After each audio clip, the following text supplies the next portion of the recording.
A Russian Navy frigate and a nuclear-powered submarine on Wednesday churned into Cuba's Havana harbor, a move the US and Cuba said posed no threat, but was widely seen as a show of Russian force as tensions rise over the Ukraine war.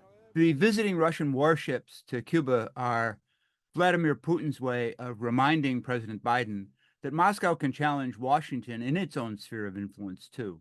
William Leo Grand is a professor at American University. This geopolitical alignment has echoes of the Cold War, but unlike the first Cold War, the Cubans are drawn to Moscow now not by any ideological affinity, but by economic necessity.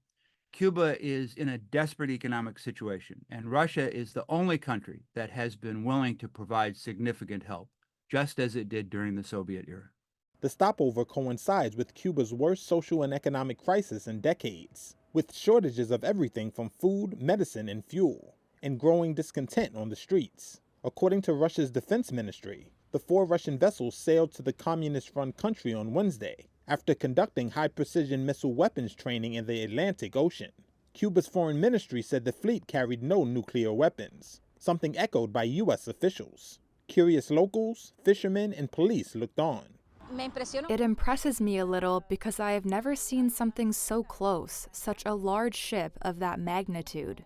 Last week, Cuba said the visit was standard practice by naval vessels from countries friendly to Havana. The U.S. has been monitoring the Russian vessels as they skirted the nearby Florida coast. On Wednesday, White House National Security Advisor Jake Sullivan told reporters that such naval exercises were routine. The Russian ships are expected to remain in Havana until June 17th.